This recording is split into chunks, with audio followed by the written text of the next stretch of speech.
إن الحمد لله نحمده ونستعينه ونستغفره ونعوذ بالله من شرور أنفسنا ومن سيئات أعمالنا ومن يضلل فلا مضل له ومن يضلل فلا هادي له وأشهد أن لا إله إلا الله وحده لا شريك له وأشهد أن محمدا عبده ورسوله. السلام عليكم ورحمة الله وبركاته. My name is Abu-Mutawakkil Haashim Kamena, and today I'm going to talk about how I came to Islam, and I hope that anyone who is listening to this video will benefit, inshallah, will benefit from my story, and inshallah, I hope that this will be something that will benefit the listeners, and all praise due to Allah for that. Well, again, my name is Abu-Mutawakkil Haashim Kamena. I was a Christian. I basically was born in Canada, Montreal, Canada. Came from a Christian Catholic household. I'm from, my background is West African and Caribbean, and basically, I grew up in a pretty much conservative Christian Catholic family. My father was a devout Catholic who used to take me to church every Sunday, and my mom was not too religious when I was a kid, and so therefore I grew up going to church every Sunday with my father. But then what happened was my father died when I was 5 years old. So when he died, I started going to church with my aunts and my grandmother from my mother's side. So somehow I had some knowledge about God and religion, because I grew up with people who were going to church every Sunday. I grew up in the when my father died, he was Catholic, but then because he died, I started going to Pentecostal church. So my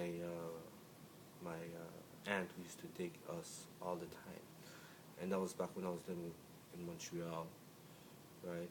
So I got baptized. I got what else? Oh yeah, I got confirmed. I did my first communion. These are just some of the rituals that, as a Christian, you have to go through, and I did all that because I was just told that this is what you have to do. But I had no idea. But I remember that when I was a kid, I was because I lost my father when I was 5 years old. I was very serious in Christianity, and I remember that I always wanted to read my Bible, and it meant a lot to me, the Bible, at that time. But then again, I started, I became older, started just basically following what society tells you to do, right? So, I went to, eventually what happened was I moved to Toronto with my mom and my sisters, and then I started to basically just like, following what people follow in the society, right? So there was a time in my life basically when I started thinking, and I wanted some answers, and all this occurred when I started going to high school. Because eventually what happened was when I was in grade 8, there is in the Catholic faith, there's something called confirmation, and it basically is just a ritual in Christianity where that okay, now you're old enough, so now you're ready for high school, so somehow you have to get confirmed. So it's all a secret ritual, and it's like, you know, so now I guess you're ready for high school. But then when I started going to high school the following year, that's when I was exposed to a lot of things that I never used to do before.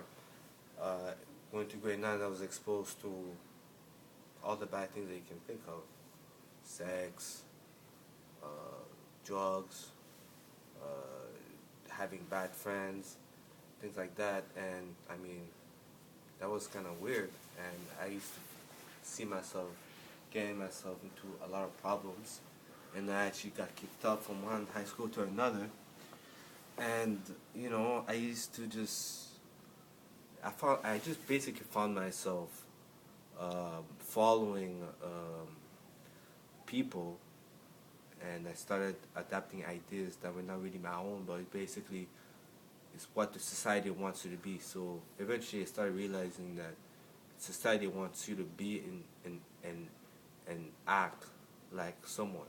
So I used to find that pretty strange, and that's when I started being exposed to a lot of bad things. So when I was in grade 10 and I went to another high school, I remember I took one of my favorite classes when I was going to high school was religion. Religion was the course that you take. That's just one of the prerequisite in order to get your high school diploma. So it's basically main on. It's basically the whole class was like basically teaching about the Catholic faith, right? And one thing that I used to ask myself, and then eventually I asked my teacher, was how can a man named Jesus, peace be upon him, had blonde hair and blue eyes, and I have to worship him?